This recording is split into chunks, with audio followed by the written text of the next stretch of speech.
Bismillahirrahmanirrahim. Assalamualaikum warahmatullahi wabarakatuh. Puji syukur kita haturkan kehadirat Allah Subhanahu wa taala yang mana masih memberikan kita kesehatan, kesempatan sehingga dapat memenuhi undangan hari ini tentang berbagi praktik baik tentang budaya positif di aksi nyata modul 1.4 yang saya lakukan. Perkenalkan, nama saya Satriana Unggube SPD. Saya calon guru penggerak angkatan 10 dari SMP Negeri 5 Nampal Utara.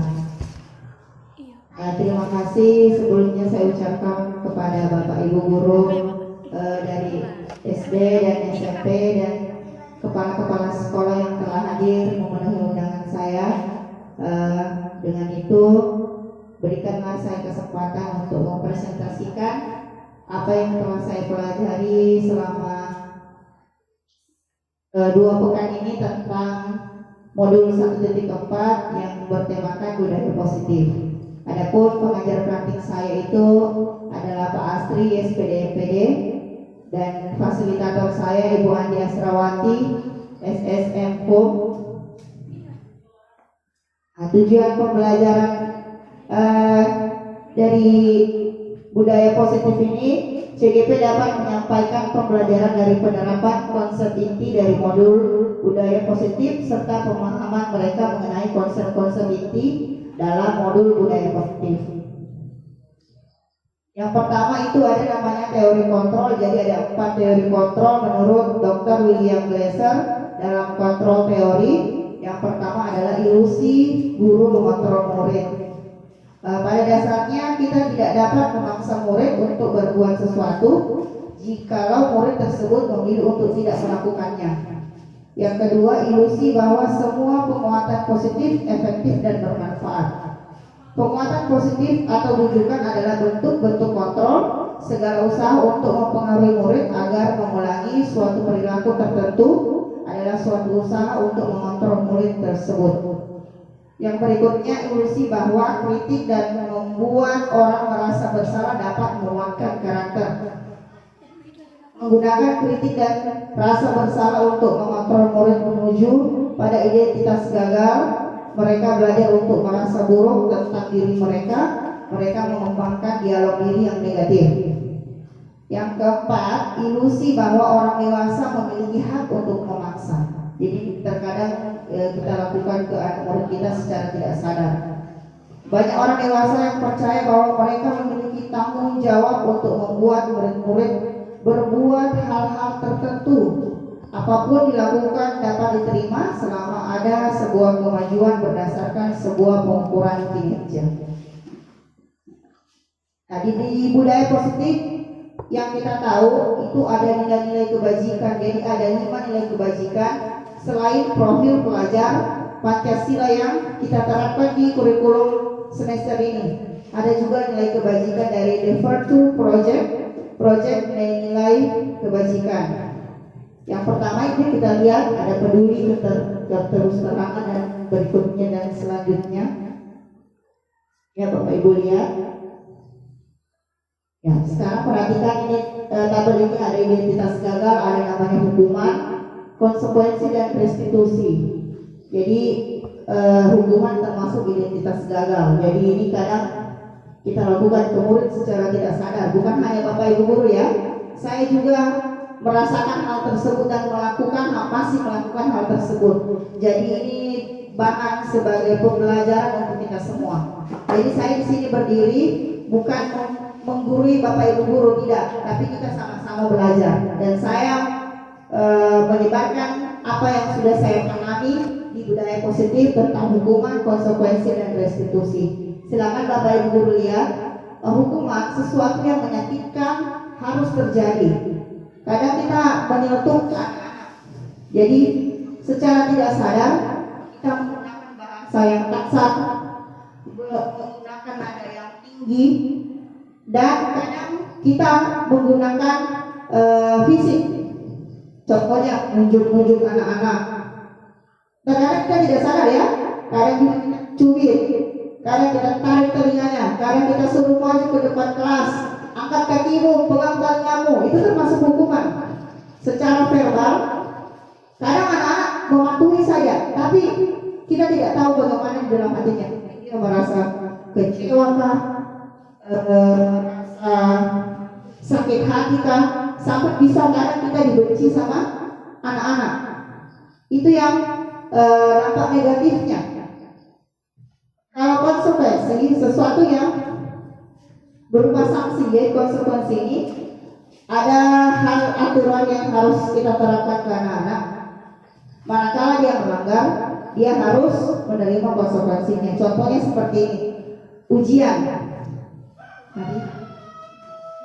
Ujian, anak-anak itu yang tidak belajar dan mendapatkan nilai buruk itu termasuk konsekuensi. Saat dia tidak belajar dan kemudian dia mendapatkan nilai buruk, itu adalah hasil dari kerjanya sendiri. Konsekuensinya apa? Dia tidak belajar, nilainya buruk. Itu termasuk konsekuensi. Jadi dia sadar kekurangannya. Kemudian identitas sukses, restitusi. Restitusi ini yang merasa anak-anak itu ada dari apa yang mereka lakukan, mereka sadar apa yang mereka lakukan itu salah dan mereka mau memperbaiki. Itu adalah restitusi. Jadi ini perbedaan ketiganya, hukuman dalam bidang bentuk pendidikan, tindakan yang diambil oleh guru atau pihak sekolah sebagai respon terhadap perilaku siswa yang melanggar aturan atau norma yang telah ditetapkan. Tujuan utama hukuman adalah untuk menghentikan perilaku yang tidak diinginkan melalui tindakan yang mungkin tidak menyenangkan bagi siswa. Kadang ibu, maaf bu, kenapa kau terlambat? Maaf bu, lambat saya bangun. Langsung kita marahin tanpa mendengarkan alasannya anak-anak. Langsung cepat sana cabut rumput itu, tidak nyambung dengan apa hukumannya, apa kesalahannya anak, tidak nyambung dengan apa yang kita berikan. Itu termasuk hukuman. Kemudian konsekuensi, hasil atau akibat alami dari perilaku siswa yang dapat terjadi tanpa campur tangan guru. Konsekuensi dalam pendidikan lebih bersifat logis dan terkait langsung dengan tindakan siswa. Itu tadi yang ulangan tadi, atau dia menyobek buku di perpustakaan, dia punya buku kemudian dia robek, ternyata ada sanksinya bahwa dia harus mengganti bukunya. Itu termasuk konsekuensi. Restitusi dalam pendidikan, upaya untuk memperbaiki kerusakan atau kerugian yang telah disebabkan oleh perilaku siswa. Restitusi berfokus pada pemulihan dan tanggung jawab serta mendorong siswa untuk membuat amends atau memperbaiki situasi. Ada 5 posisi kontrol dalam penerapan disiplin positif. 1, sebagai penghukum, yaitu seorang penghukum bisa menggunakan hukuman fisik maupun verbal. Orang-orang yang menjalankan posisi penghukum senantiasa mengatakan bahwa sekolah memerlukan sistem atau alat yang dapat lebih menekan murid-murid lebih dalam lagi. Kemudian membuat merasa bersalah. Dia ini tidak menggunakan bahasa-bahasa kasar, tapi bersuara lembut, menggunakan keheningan yang membuat orang lain merasa tidak nyaman, bersalah dan rendah diri. Jadi secara tidak langsung dia mempermalukan anak itu, tapi hanya berdua saja. Kemudian teman, guru yang posisi tidak akan menyakiti murid, namun dia berupaya mengontrol murid melalui persuasi. Jadi dia memposisikan teman antara murid dengan guru. Tapi apa sisi negatifnya?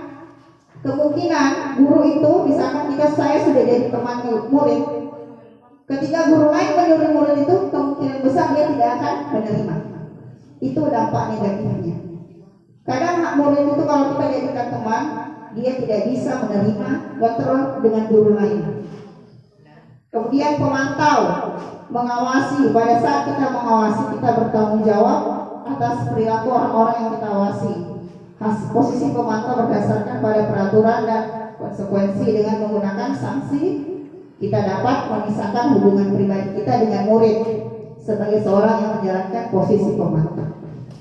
Manajer, di mana guru berbuat sesuatu bersama dengan murid, mempersilahkan murid mempertanggungjawabkan perilakunya, mendukung murid agar dapat menemukan solusi atas permasalahannya sendiri. Seorang manajer telah memiliki keterampilan di posisi teman maupun pemantau dan dengan demikian bisa jadi di waktu-waktu tertentu kembali kepada kedua posisi tersebut bila diperlukan. Jadi kita diharapkan Bapak Ibu guru ini, bukan hanya Bapak Ibu guru ya, khususnya orang tua juga termasuk dalam disiplin ini, karena rumah itu adalah sekolah pertamanya anak-anak. Jadi posisinya kita ditekankan, kita harus bisa memposisikan diri sebagai manajer. Dihukum oleh penghargaan.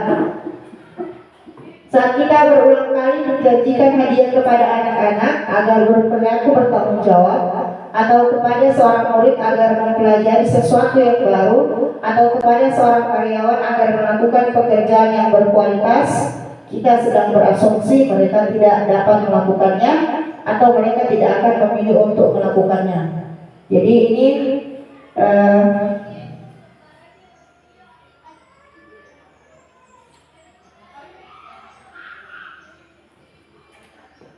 jadi ini penghargaan itu yang biasanya yang kita pahami itu bisa berdampak positif untuk memunculkan motivasi kepada siswa atau kepada rekan guru atau kepada bawahan atau kepada atasan. Akan tetapi faktanya ternyata penghargaan itu bisa juga berdampak negatif. Ya, yang pertama itu dihukum oleh penghargaan. Yang berikutnya, apa pengaruh jangka panjang dan jangka pendeknya pemberi penghargaan? Yang pertama itu, penghargaan efektif jika kita menginginkan seseorang melakukan sesuatu yang kita inginkan dalam jangka waktu pendek. Misalnya begini, kita meminta siswa kita, misalkan kita kasih tugas, kita berikan tugas dia, ada hadiahnya. Jadi timbul di hati anak-anak itu kadang mengerjakan sesuatu karena ada hadiahnya. Kemudian jika kita menggunakan penghargaan lagi dan lagi, maksudnya berulang-ulang, setiap pertemuan kalau kita beri penghargaan, maka orang tersebut akan bergantung pada penghargaan yang diberikan serta kehilangan motivasi dalam dirinya. Berikutnya, jika kita mendapatkan penghargaan untuk melakukan sesuatu yang baik, maka selain kita senantiasa berharap mendapatkan penghargaan tersebut lagi, kita pun menjadi tidak menyadari tindakan baik yang kita lakukan. Yang berikutnya, penghargaan itu tidak efektif. Hanya jika Anda melakukan hal ini, maka Anda akan mendapatkan penghargaan yang diinginkan. Jika saya mengharapkan suatu penghargaan yang tidak mendapatkannya, maka saya akan kecewa dan berkecil hati, serta kemungkinan lain kali saya tidak akan berusaha sekeras sebelumnya. Jika kita memberikan seseorang suatu penghargaan untuk melakukan sesuatu, maka kita harus terus-menerus memberikan penghargaan itu jika kita ingin orang tersebut meneruskan perilaku yang kita inginkan. Jadi orang itu melakukan sesuatu karena ingin hadiah, itu tadi yang saya tekankan. Misalkan saya minta anak lakukan ini, kerjakan ini, kamu dapat hadiah. Jadi ini bukan hanya Bapak Ibu, pribadi saya sering memberikan penghargaan berupa hadiah ke anak-anak, ternyata itu dampak ke perilaku anak. Penghargaan mengurangi ketepatan. Ini riset, ada 2 riset.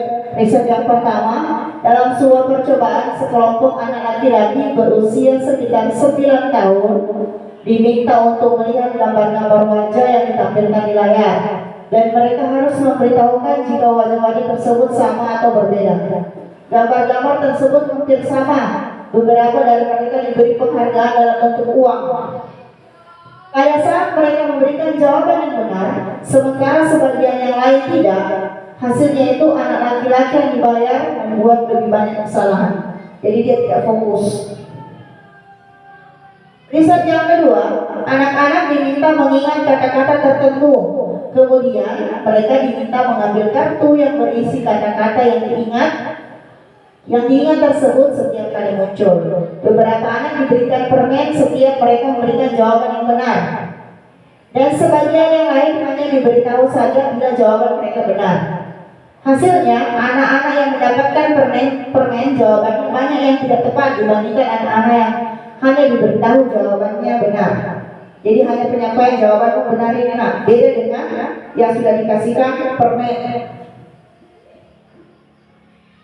Penghargaan menurunkan kualitas. Pengamatan dilakukan pada sekelompok mahasiswa atau mahasiswa yang sedang bekerja praktik di sebuah surat kabar di universitas. Saat itu mereka sedang belajar menuliskan sebuah artikel tentang sebuah judul berita utama. Seiring waktu, mahasiswa tersebut semakin mampu bekerja dengan cepat. Kemudian ada beberapa mahasiswa yang dibayar untuk setiap judul berita utama yang mereka mampu hasilkan. Dan setelah beberapa lama, mahasiswa yang dibayar ini hasil kinerjanya berhenti berkembang. Mereka tidak menerima bayaran terus, berupaya mengasah diri menjadi lebih baik. Jadi mereka yang misalkan membuat suatu berita, kemudian dibayar karena berita itu, kemampuan potensinya untuk menulis berita itu berkurang, tidak berkembang, tidak bisa mengeksplor lagi.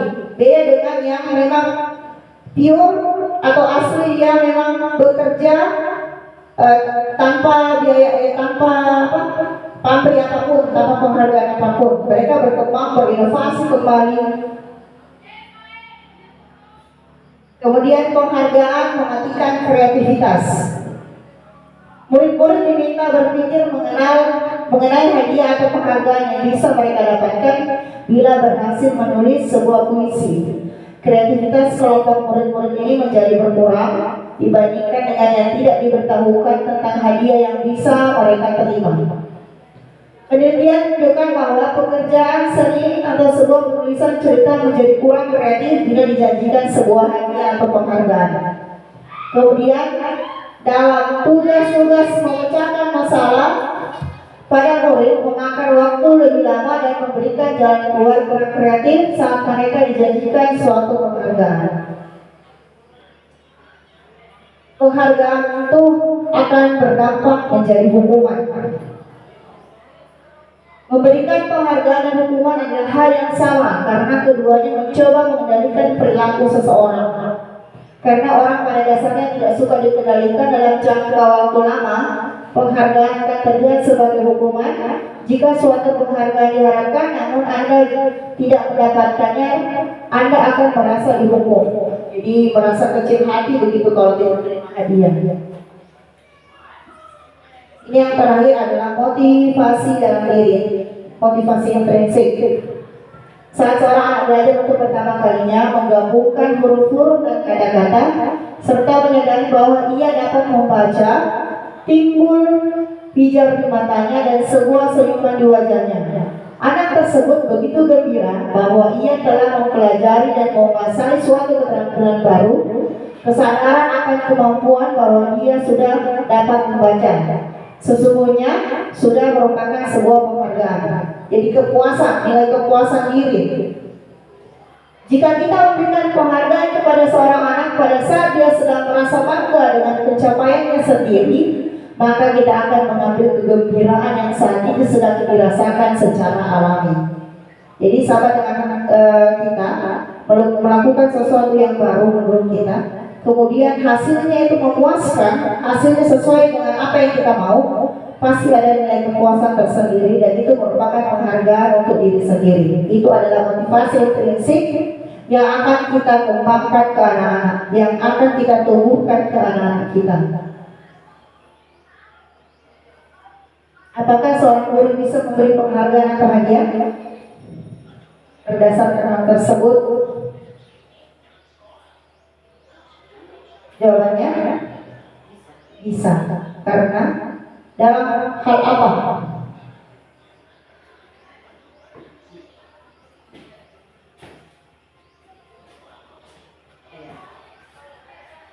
Terima kasih atas kesempatan yang diberikan. Di mana pertanyaan, apakah seorang guru bisa memberikan penghargaan atau hadiah? Ini khususnya berarti terhadap siswa. Kalau menurut saya, seorang guru itu bisa memberikan hadiah di dalam meningkatkan motivasi pembelajaran siswa agar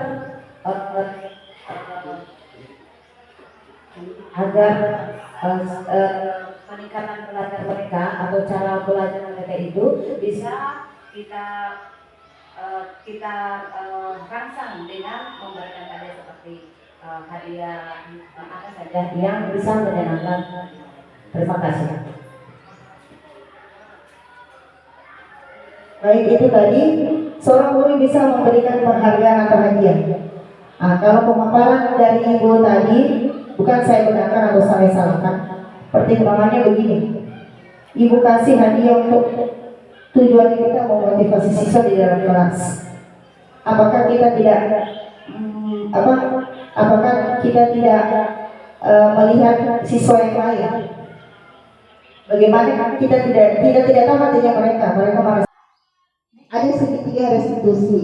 Yang pertama, menstabilkan identitas. Di menstabilkan identitas ini, lihat, setiap orang pasti perlu melakukan kesalahan. Ini adalah bahasa yang biasa digunakan bahwa dia telah melakukan menstabilkan identitas. Setiap orang pasti pernah melakukan kesalahan. Contohnya ya, kamu bukan satu-satunya yang tidak pernah melakukan ini. Kemudian masuk di menstabilkan identitas, masuk di validasi tindakan yang bersalah. Kamu tentu punya alasan mengapa melakukan itu. Kemudian adakah cara yang lebih efektif untuk mendapatkan apa yang kamu butuhkan? Nah, yang berikutnya masuk di langkah ketiga, menanyakan keyakinan. Keyakinan kelas apa yang telah kamu sepakati? Kamu ingin menjadi orang yang seperti apa? Ya, ini adalah penerapan disiplin positif yang saya lakukan di kelas. Selain Bapak Ibu kalau buka PMM, ini ada masuk disiplin positif namanya ya di fiturnya, topiknya. Nah, ini sudah saya terapkan kelas. Apa itu keyakinan kelas? Sesuatu yang diyakini bersama yang berasal dari penyatuan pikiran untuk menjadi nilai-nilai kebaikan untuk diturunkan di kelas. Apa tujuannya? Menciptakan pembelajaran yang berpusat pada murid, memunculkan keterlibatan murid dalam menentukan kelas impian sehingga murid lebih bertanggung jawab akan keputusan yang mereka buat, menumbuhkan komunikasi yang efektif antara murid dan guru. Jadi ini bukan hanya di SMP, tingkat TK juga boleh. Sama-sama kita ciptakan kondisi dan situasi kelas yang lebih menyenangkan dengan anak. Jangan kita jadi guru yang mengatur di dalam kelas, jangan. Ya, kita dituntut untuk bisa bagaimana berkomunikasi dengan anak, kelas yang seperti apa yang kamu inginkan agar pembelajarannya juga kita lebih menyenangkan. Ya, ini adalah langkah menyusun keyakinan kelas. Jadi semester kemarin, minggu kemarin saya telah membuat keyakinan kelas di kelas 7. Pertama, guru memberikan informasi ke murid terkait keyakinan kelas. Jadi kita perkenalkan dulu apa maksud dan tujuan dari keyakinan kelas itu sendiri. Kemudian di sini langkah berikutnya, murid menuliskan di stick notes atau yang lain tergantung dari kreativitasnya Bapak Ibu guru dan menempelkan keyakinan kelas masing-masing di depan. Jadi anak-anak itu punya impian dan harapan yang ada di dalam kelas. Kadang anak-anak tidak suka ribut, kadang anak-anak tidak suka sekali juga. Jadi kita minta pendapat mereka. Jadi mereka yang menempelkan di depan, ditulis di kertas masing-masing.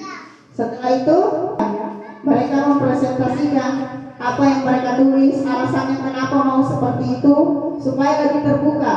Bapak Ibu gurunya tahu juga, teman-temannya juga tahu ternyata selama ini temanku yang satu ini maunya seperti ini. Jadi saling memahami.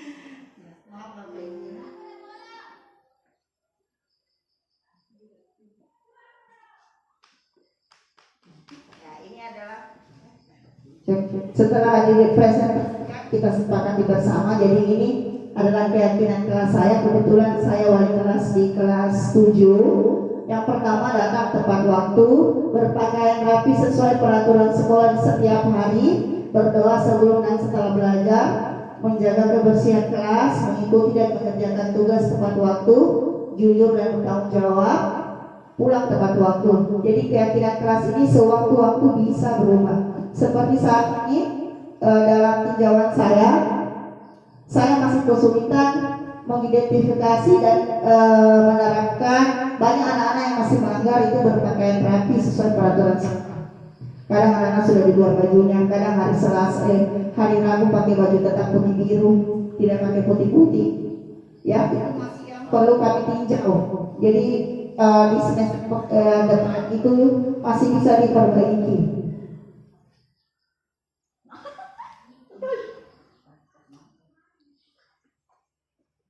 Nah, ini contoh penerapan segitiga restitusi.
Ya, itu tadi penerapan segitiga restitusi kasus pembelian dalam kelas. Jadi ada banyak penerapan, mungkin ada juga yang disiplin berpakaian, ya, disiplin tata dan lain sebagainya. Ya, baik, itu saja presentasi dari saya. Ini dari pembahasan kali ini. Sebenarnya Bapak Ibu Guru, hal yang sangat penting yang selama ini saya refleksikan terhadap diri saya sendiri adalah satu, kewarasan gurunya terlebih dahulu dijaga. Bukan hanya orang tua ya, kalau di rumah kewarasan ibunya harus dijaga dulu yang pertama. Baru, karena begini, kalau kita sudah marah dari rumah, ada hal-hal negatif yang di rumah, kemudian kita tidak bisa stabilkan, itu akan berdampak ke anak-anak kita. Pasti pelampiasannya ke anak-anak kita, mau kita di rumah atau di sekolah. Itu yang saya rasakan pribadi. Jadi kontrol diri itu adalah penting. Jadi untuk mulai sekarang silakan kita melakukan hal-hal yang positif. Yang pertama tadi, upayakan di dalam mungkin semester ini belum ada keyakinan kelasnya di rumah di sekolah. Silakan kalau memang perlu diterapkan di semester depan, sama-sama komunikasikan dengan anak-anak supaya anak-anak tahu saat dia melanggar peraturan, ingat keyakinan kelasnya kita apa. Misalkan tidak boleh keluar makan di dalam ruangan kelas karena mengganggu teman yang lain misalkan. Saat ada yang makan ya ingat keyakinan kelas kita nak. Ya seperti itu. Jadi kita punya anak-anak itu juga secara tidak langsung akan bertanggung jawab dengan apa yang telah mereka buat sendiri, sepakati sendiri. Nah itu saja inti dari kegiatan hari ini. Terima kasih atas kesempatannya. Mungkin ada sepatah kata dari Bapak Kepala Sekolah, saya berikan kesempatan.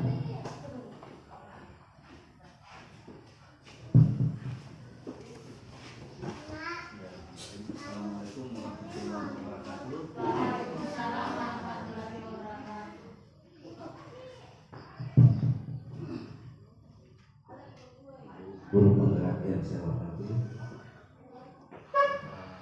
ibu guru, sesuai dengan ibu penggerak yang saya hormati. Alhamdulillah pada kesempatan ini ibu saya selaku calon guru penggerak telah mengekspresikan karyanya melalui nyata sebagai dorongan kita untuk menjadi guru yang baik. Tentunya dalam hal ini ukurannya memang terlebih dahulu dari kita. Jadi bagaimana kalau kita anak-anak kita baik, sebenarnya kita sendiri salah orang tua, apalagi menyandang dua gelarnya yang kita sangat orang tua guru. Dua hal ini sementara yang kita mau transfer dan kita mau berikan contoh kepada orang yang sama sekali boleh dikatakan mereka masih mencari apa yang saya harus lakukan. Berarti bahwa sesungguhnya mereka belum, katakanlah belum bisa memisahkan mana yang terbaik, mana yang baik, dan mana yang keliru. Oleh karena itu peran guru memang dibutuhkan. Salah satu program pemerintah dalam hal ini guru penggerak memang menciptakan seorang guru yang menjadi orang tua. Dalam arti bukan orang tua bahwa dari segi umur, tetapi orang tua dalam hal mendidik.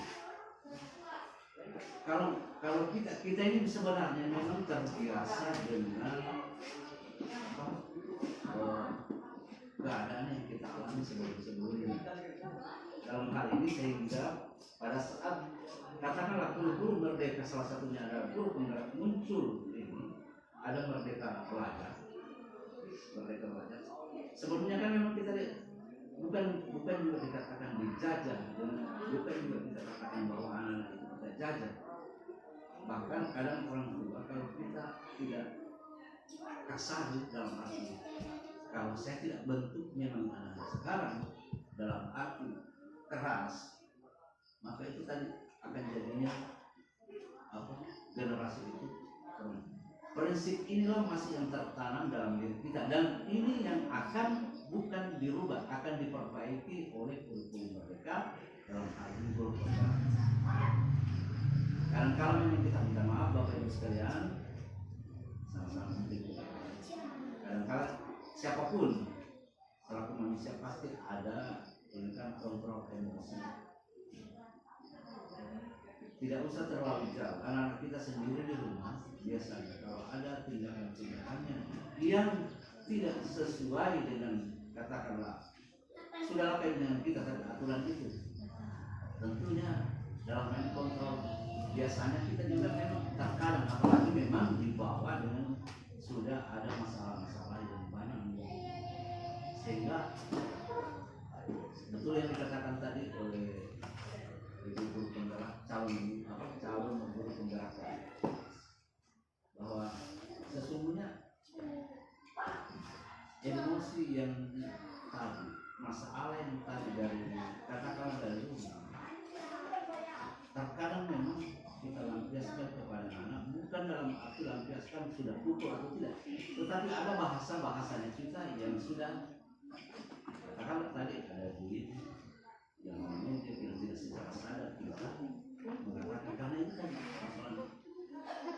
Jadi oleh karena itu Bapak Ibu sekalian, banyak pelajaran yang telah diberikan oleh Bapak Apollo Ibu tadi. Kesemuanya ini semuanya kita sudah tahu, cuma yang sekarang yang susah adalah mempraktikkan.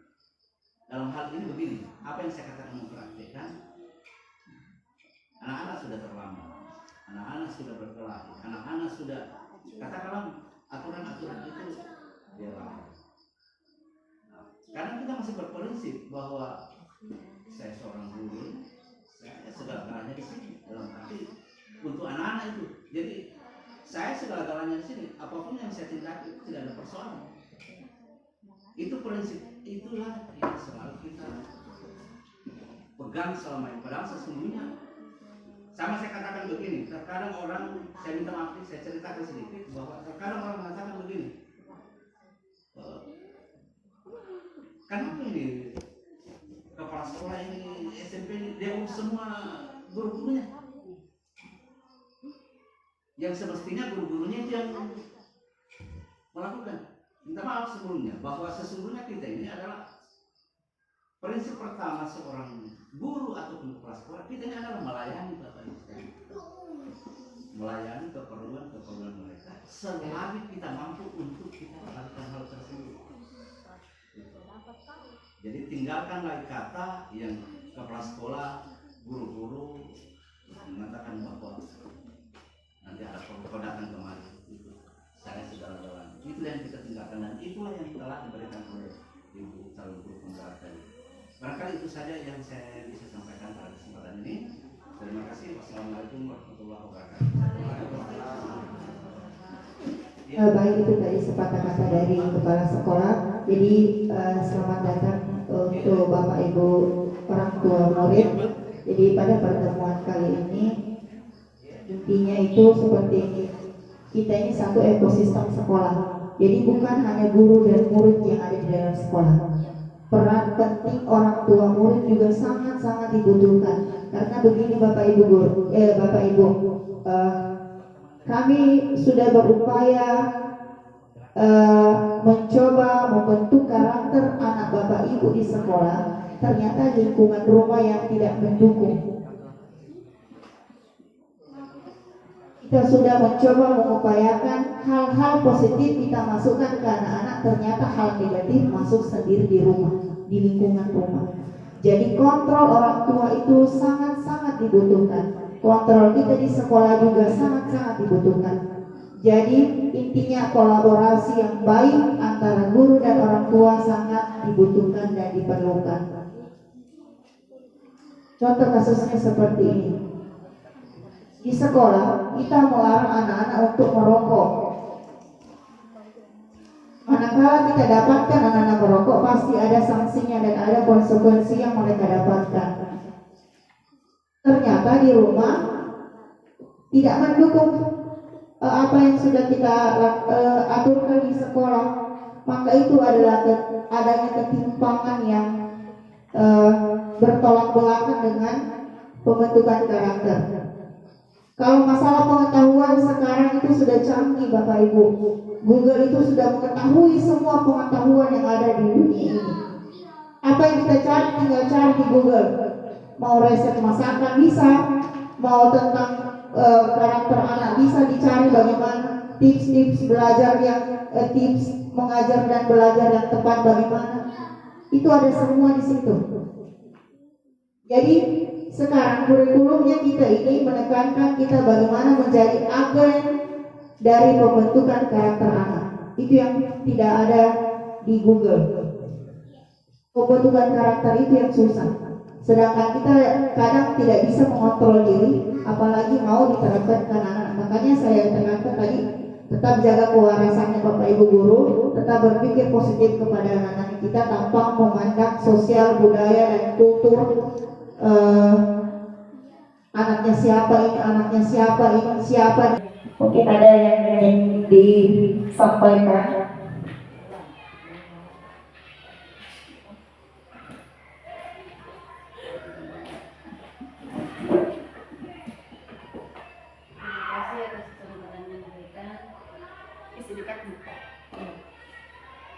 Setelah mendengar pemaparan tadi,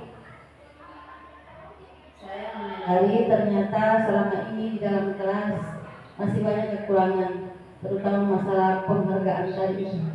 Karena biasanya begitu juga, kalau anak-anak dapat prestasi atau apa dikasih penghargaan. Ternyata ya, ada dampak negatifnya bagi anak-anak tersebut.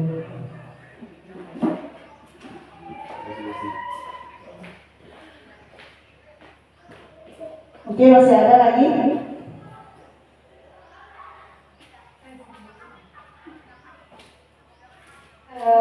Mungkin dari pemaparan tadi mungkin bisa kita simpulkan penghargaan boleh saja dilakukan, tapi mungkin penghargaannya itu diberikan jangan dijanjikan gitu. Boleh diberikan penghargaan, tapi nanti setelah mereka mencapai prestasi tertentu. Jadi motivasi belajar mereka itu tidak terdistrak, tidak terganggu. Jadi maksudnya motivasi belajar ini karena betul-betul mereka tuh mau mendapat misalnya nilai yang bagus, mau mendapat ilmu yang banyak. Jadi jangan dijanjikan di awal. Jadi penghargaannya itu betul-betul dikasih murni nanti setelah mereka mendapatkan prestasi tertentu seperti itu mungkin. Terima kasih. Ya, masih ada yang mau merefleksikan apa yang telah Bapak Ibu dapatkan, informasi baru apa yang Bapak Ibu dapatkan dari pemaparan saya tadi? Ya, baik. Kalau menurut saya dari pemaparan tadi itu memang sangat-sangat luar biasa dan menjadikan saya itu pembelajaran yang sangat bermanfaat, di mana penghargaan itu ternyata bisa berdampak negatif dan bisa berdampak positif. Iya. Menurut hemat saya berarti penghargaan ini seperti saya mendukung pernyataan teman tadi, penghargaan bisa dilaksanakan tetapi tidak bisa dijanjikan, tidak bisa menjanjikan terlebih dahulu kepada anak-anak. Biarlah mereka bermotivasi, berkreasi untuk mendapatkan prestasi yang mereka inginkan. Nanti setelah itu kita guru, yang menurut saya ya, nanti setelah itu kita guru baru memberikan penghargaan sesuai dengan apa yang mereka dapatkan, seperti itu. Bagaimana, ada lagi?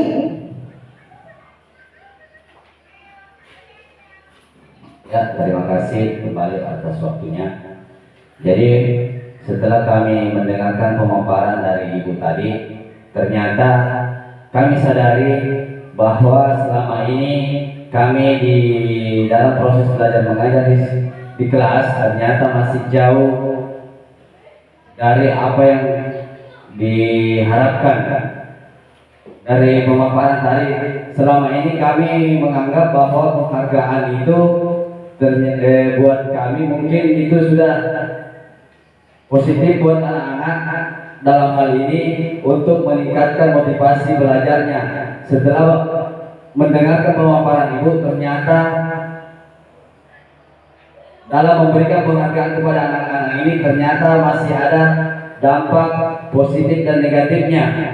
Nah, setelah kami mendengarkan pemaparan ini ternyata pemberi penghargaan ini alangkah baiknya kalau kita tidak sering-sering melakukan yang namanya penghargaan. Mungkin cuma itu, Bu. Terima kasih.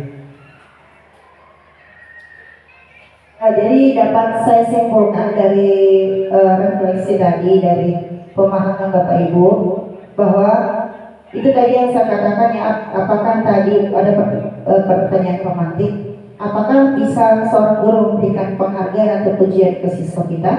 Jawabannya bisa atau boleh. Itu tadi pertimbangannya pertama, jangan menjanjikan ke siswa. Jangan kita janjikan kalau kamu bisa ini nanti ibu kasih hadiah. Nah, itu tidak diperbolehkan atau akan berdampak negatif ke siswa yang lain. Nah, jangan dijanjikan kemudian memberikan hadiah itu jangan secara terbuka atau luas. Misalkan di dalam kelas, kamu bisa dapat ini, ibu kasih ini.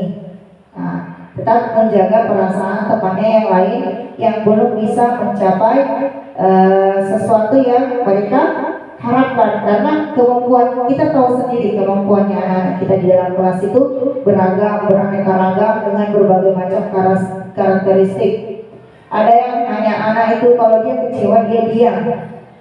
Ada anak yang kalau dia marah itu atau dia merasa kecewa itu dia menggebu-gebu. Ada yang sampai merusak fasilitas. Ada yang seperti itu. Ada juga yang berteriak-teriak. Kan karakteristiknya anak, ada yang hanya diam tapi dia memendam sendiri apa yang dia rasakan. Tidak mau terbuka dengan orang lain. Ya, jadi itu ditekankan kembali bahwa memberikan hukuman itu dilihat, dihindari sebaiknya. Kita dituntut untuk menjadi posisi manajer di dalam sekolah, yang sesekali bisa kita jadi pemantau dan bisa kita jadi teman. Walaupun keduanya itu ada juga dampak negatifnya, tapi diprioritaskan kita harus bisa menguasai posisi manajer. Kemudian apabila terdapat siswa yang melanggar aturan-aturan atau kesepakatan yang telah ditentukan oleh sekolah, kita bisa meminta mereka untuk memaparkan apa konsekuensinya. Kemudian kita menggunakan segitiga restitusi untuk bisa menggali informasi, mulai dari menstabilkan identitas, validasi tindakan yang salah, kemudian menanyakan keyakinan agar mereka sadar betul bahwa mereka melakukan atau menghindari suatu perilaku bukan karena memang motivasi dirinya seperti datang terlambat. Dia menghindari datang terlambat supaya tidak dihukum. Itu yang kita hindari. Ya, dari motivasi kalau saya datang cepat, saya bisa lebih tertib, saya bisa mengatur diri saya sendiri, saya bisa menjadi orang yang lebih terkontrol. Ya, itu adalah motivasi dirinya. Bukan karena diancam atau ada hukuman-hukuman tertentu. Ada halnya juga kadang anak-anak berkelahi, sudah penuh emosinya, sudah dimarah lagi, sudah dicambuk lagi, bukan tambah jengkel anak itu. Kadang seperti itu anak-anak. Kita coba dulu redam amarahnya, kita tanyakan baik-baik. Kalau memang dia belum bicara, kita tunggu beberapa menit sampai dia ingin berbicara dan mengungkapkan apa yang terjadi. Jadi seperti itu. Jadi Bapak Ibu, saya mari sama-sama, bukan hanya Bapak Ibu, saya juga belajar bagaimana bisa mengontrol emosi, bagaimana bisa menerapkan apa yang sudah saya dapatkan menggunakan segitiga restitusi, menjadi posisi kontrol manager di lingkungan sekolah.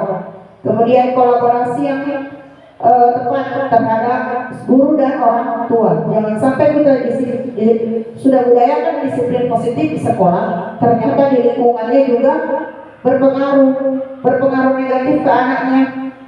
Halnya, jangan merokok. Kita larang anak-anak merokok di sekolah. Ternyata di luar, di orang tuanya melihat anaknya merokok tidak dilarang. Kan itu sudah berkebalikan dengan apa yang kita sepakati di sekolah. Kita di sekolah ini adalah untuk membangun karakter anak, membuat anak menjadi lebih berkarakter, berperilaku yang baik dan berbudi pekerti luhur.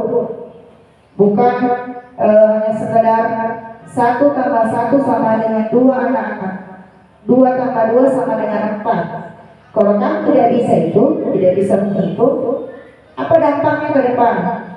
Jadi penyampaian informasi seperti itu bisa juga memotivasi siswa selalu menyampaikan manfaat mereka belajar itu untuk apa, mulai dari dalam kelas maupun belajar di lingkungan kelas. Ibu guru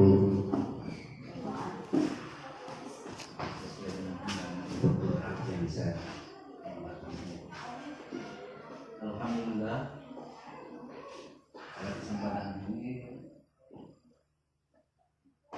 Ibu saya selaku calon guru penggerak telah mengekspresikan karyanya melalui ternyata sebagai dorongan kita untuk menjadi guru yang baik. Tentunya dalam hal ini ukurannya memang terlebih dahulu dari kita. Jadi bagaimana kalau kita anak-anak kita baik, sementara kita sendiri salah orang tua, apalagi menyandang dua lama yang kita sandang orang tua guru. Semua dua hal ini sementara yang kita mau transfer dan kita mau bergantung kepada orang yang sama sekali boleh dikatakan mereka masih mencari apa yang saya harus lakukan. Berarti bahwa sesungguhnya mereka belum, katakanlah belum bisa memisahkan mana yang terbaik, mana yang baik dan mana yang keliru. Oleh karena itu peran guru memang dibutuhkan. Salah satu program pemerintah dalam hal ini guru penggerak memang menciptakan seorang guru yang menjadi orang tua, dalam arti bukan orang tua bahwa dari segi umur, tetapi orang tua dalam hal mendidik. Kalau kita ini sebenarnya memang terbiasa tanpa membeda-bedakan. Makanya itu ada namanya keselarasan di dalam sekolah. Itu saja dari inti dari pembahasan kita ini. Saya mengucapkan banyak-banyak terima kasih atas luang waktunya Bapak Ibu. Setelah ini saya mau sesi foto bersama untuk dokumentasi saya di laporan aksi nyata ini. Terima kasih, saya akhiri pertemuan ini. Wabillahi taufiq wal hidayah. Assalamualaikum warahmatullahi wabarakatuh.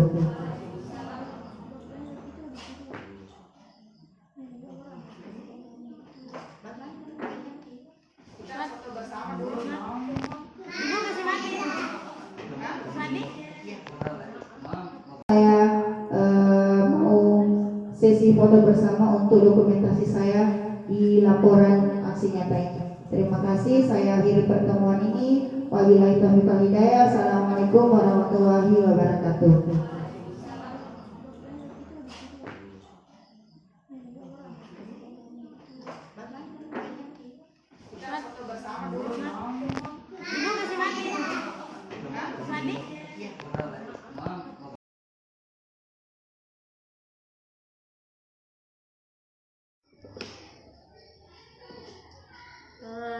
Perasaan saya setelah mendengar penyampaian materi dari Ibu Satriana, saya merasa senang dan saya merasa termotivasi agar bisa membuat keyakinan kelas untuk semester kedepannya. Perasaan saya setelah mengikuti berbagai praktik baik yang dilaksanakan oleh guru penggerak Ibu Satriana, saya dapat tambahan ilmu mengenai hukuman, konsekuensi dan restitusi, bahwa memang kita sebagai guru tidak selayaknya menghukum anak semau kita sendiri, tetapi kita mengajak anak supaya bersama-sama untuk melaksanakan kebiasaan-kebiasaan yang memang sudah semestinya dan harus kita lakukan di sekolah.